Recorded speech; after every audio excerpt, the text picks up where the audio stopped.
Остались обрезки дубовой доски. Решил не выбрасывать, а использовать. Получились такие досточки.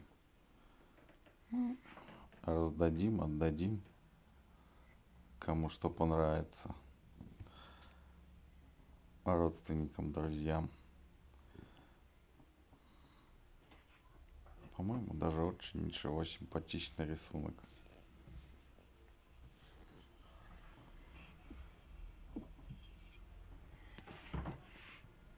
В ранешних видео, кстати, было, как я их там обрабатываю, немножко показано.